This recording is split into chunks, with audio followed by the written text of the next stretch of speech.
Hello students, let's continue our chapter metals and non-metals, and the topic is corrosion of metals. Corrosion of metal. So what do you mean by this word corrosion? Corrosion means खराब होना. So whenever some metals are exposed to air, they react with the oxygen and water present in the air, or we can say the slow eating away of metal due to the attack of some atmospheric gases such as oxygen, carbon dioxide and hydrogen or water vapor etc. on the surface of metal, so as to convert metal जो है वो किस में convert हो जाते हैं, कोई metal oxide, metal carbonate, and इसी को हम क्या बोलते हैं, corrosion of metal. So we can define it as the corrosion, we can define the process of slow eating away of metals due to the attack of atmospheric gases such as oxygen, carbon dioxide, hydrogen sulfide, water vapors etc. Water vapors etc. So this is called corrosion. The most common example of corrosion is rusting. Rusting of iron is very common example. So what do you mean by this word rust?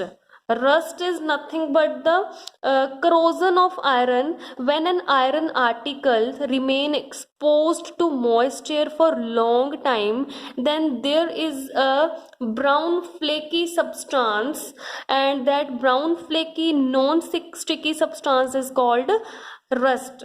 So whenever we can write an iron article or iron got reacted with oxygen and water present in air, then it forms rust, which is called iron oxide. This is nothing but rust, a brown flaky substance. And other examples of corrosion of iron, corrosion of some metals are like the corrosion of copper metal. When copper metal is exposed to air, then a carbonate layer of copper formed on its surface and it become green in color. This is called the corrosion of copper. And you have also observed the corrosion of silver. Silver metal usually got a black layer on its surface, or it tarnished when it is exposed to air for the long time. So this is also one of the these are the also the examples of a corrosion of some metals. And the condition, what are the conditions necessary? Conditions necessary for rusting of iron. The conditions are there must be presence of air, or we can write oxygen. There must be presence of water vapors, or water we can say. These two conditions are necessary. We can also test it as, suppose we have 3 test tubes, and in first test tube we have water inside it. In second test tube we have calcium chloride, this is a compound, and in third test tube we have distilled boiled water, and there is a layer of oil over it, calcium chloride, and here water, and we put an iron nail in this 3 test tubes and leave this. Why this calcium chloride? What's the purpose to put this calcium chloride in this test tube? This is a compound which absorb water, and the layer of oil over the water does not allow the air to enter inside it. So here both air and water are there, and in these two test tube either water is missing or air is missing. So leave this test tube for a week, and we observe that this iron nail got rust and these two are remain same. So from this we can conclude that both oxygen and water are necessary for rusting. Now the question is how we can prevent rusting.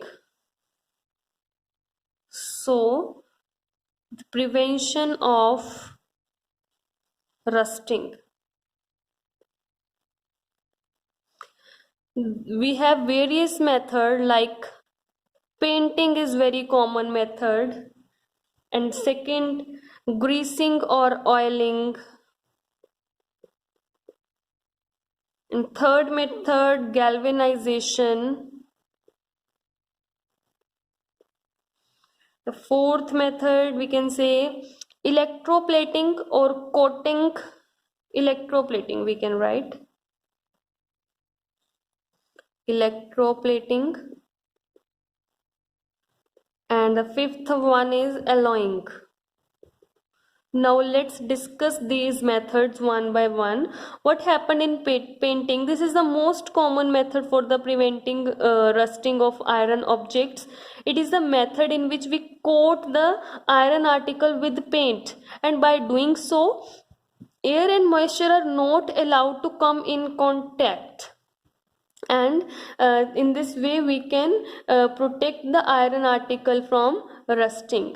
So we paint our window grills, railing, iron gates, steel furniture, or iron bridges, railway coaches, etc. with the paint. And so our next method is greasing or oiling. What happened in this method? When a thin film of grease or oil is applied on the surface of iron object, the moisture and air cannot come in contact with it, and hence rusting is prevented, as in case of painting. And next is galvanization. What happened in galvanization? This is the process in which thin layer of zinc is a thin layer of zinc is coated on the iron object, and this is called galvanization. In this method, dipping the iron object in molten zinc, and by doing so a galvanized iron sheet lose their luster and it become dull. So for example, iron sheets which are used for making buckets, trunks, drums, dustbins, these also are galvanized to protect from rusting. And next method is coating, this electroplating. What in this method, this is the, we can say, the coating of iron with tin, chromium and nickel. So these metals, tin, chromium and nickel, these metals are resistant to corrosion. So when thin layer of these metals are deposited on the iron and steel objects by electroplating, they protect them from rusting. For example, the tiffin box, they are made up of steel and they are tin plated or nickel plated from inside, and they protect them from rusting. The tin plating जो है that is more preferred because जो tin है, tin is a non poisonous metal, and hence it does not contaminate the food which kept inside them. And chromium plating is done on the bicycle handles, the bumpers of car, they are also made up of the iron which is coated with this chromium, and it also gives the shining appearance to the iron articles. So this is one of the method. And next is alloying. And what is alloying? Alloying is the the alloys are the mixture of one or more metals or non-metals. So when an iron object or iron is alloyed with chromium, nickel, or with some carbon, So then stainless steel is obtained. Iron, stainless steel, 1 minute. For stainless steel, iron is 74% and chromium is 18% and nickel is 8%, and by mixing these, stainless steel is obtained, and stainless steel is resists corrosion and hence do not rust. So for example, the cooking utensils, ornamental pieces, or we can say the surgical instruments, they all are made up of stainless steel and do not rust at all. So these are the prevention methods. Clear? The next topic is reaction of metal with dilute acids. How metals react with dilute acids.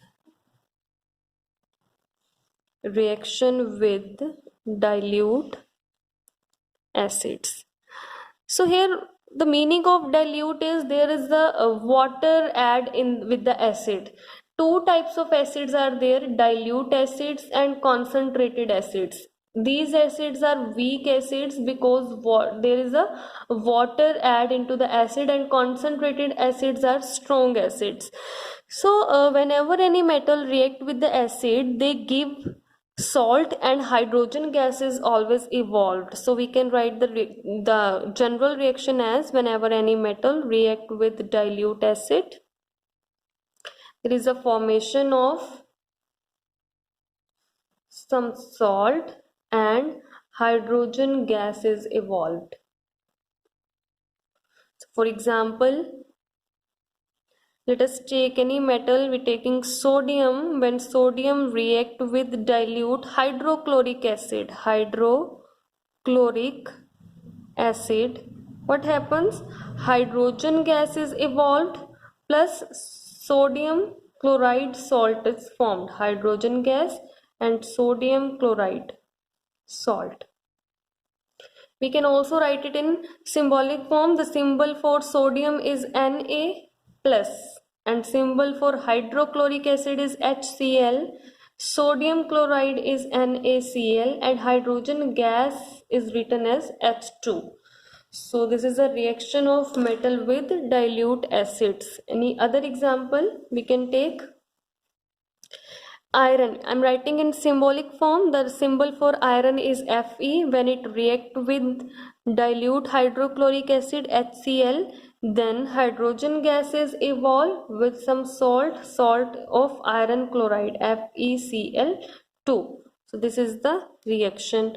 Another example, if we take the metal aluminium, react with hydrochloric acid, hydrogen gases evolve with the salt of aluminium chloride AlCl3.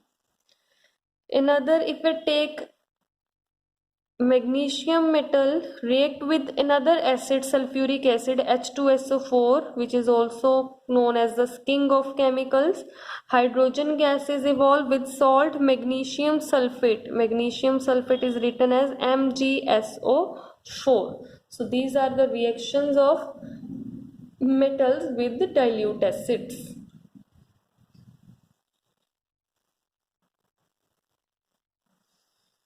So our next topic is uses of metals and non-metals.